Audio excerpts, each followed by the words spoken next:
Hallo und herzlich willkommen bei Open House Wien. Ich heiße Maja Tosch und bin seit vielen Jahren Volunteer bei Open House, weil ich das Projekt einfach so liebe, weil ich dadurch meine Stadt besser kennenlernen kann.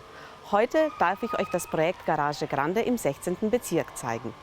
Auf 2500 Quadratmetern wird hier geimkert, gegartelt, es finden verschiedene Kunstprojekte und Ausstellungen statt. Koordiniert und betreut wird das Ganze durch die Gebietsbetreuung Stadterneuerung, die hilft, dass die Ideen, die aus der Nachbarschaft eingebracht werden, hier auch verwirklicht werden können. Hereinspaziert! Das Motto von dem Projekt ist Raum für gutes Klima. Damit ist einerseits das Mikroklima in der Stadt gemeint, weil es um Begrünungsformen geht, und andererseits das gute Klima in der Nachbarschaft.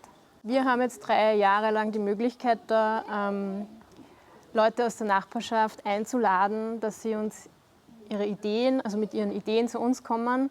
Was könnte man in so einem leerstehenden Parkhaus alles machen? Unser Schwerpunkt hier ist eben die Begrünung. Das heißt Begrünung, die auf allen Ebenen stattfindet. Also Indoor, man sieht hier ganz viele Hochbeete, die die Nachbarn und Nachbarinnen sich hergestellt haben und bepflanzt haben. Wir haben auch an der Fassade verschiedenste Rankpflanzen ausprobiert und schauen einfach, welche Pflanzen an diesem Standort besonders gut gehen, welche höher wachsen. Also es sollte so eine Art Lehrpfad für Fassadenbegrünung werden.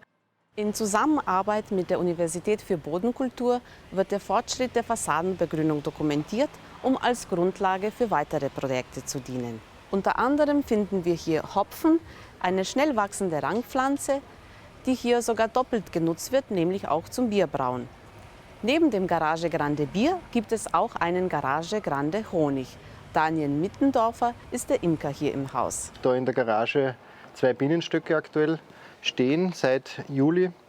Und das gehört halt auch ein bisschen zu dem Grundkonzept dazu, dass wir halt nicht nur den Raum für die Nachbarschaft bieten, aber im Zuge von diesem ganzen urbanen Begrünen und dem haben wir auch da das Konzept der urbanen Lebensmittelproduktion ein bisschen in dem Konzept drinnen. Die Wiener Künstlerin Nathalie Diwan hat die Buchstaben einer ehemaligen Aufschrift, die sich auf der Garagenfassade befand, anagrammiert. Früher konnte man nämlich hier lesen: Garage der Stadt Wien, errichtet in den Jahren 1973, 1974. Aus diesen Buchstaben entstanden dann neue Sätze, wie zum Beispiel Internet war gestern, Hire a DJ, 11 34 77 99 oder die Dachgärten. Dem Problem der geringen Raumhöhe wird hier mit besonders viel Flexibilität begegnet. Die Rampen zum Beispiel eignen sich besonders gut für Rollschuhfahren. Es gab hier sogar schon einen Rollschuhwettbewerb. Außerdem finden hier wöchentlich Yogastunden und Tai Chi-Kurse statt. Eine Theatergruppe probt gerade für die nächste Aufführung. Es gibt Graffiti, Kunst, eine Bücherecke, viele Do-it-yourself-Möglichkeiten. Das rundet alles das bunte Spektrum ab.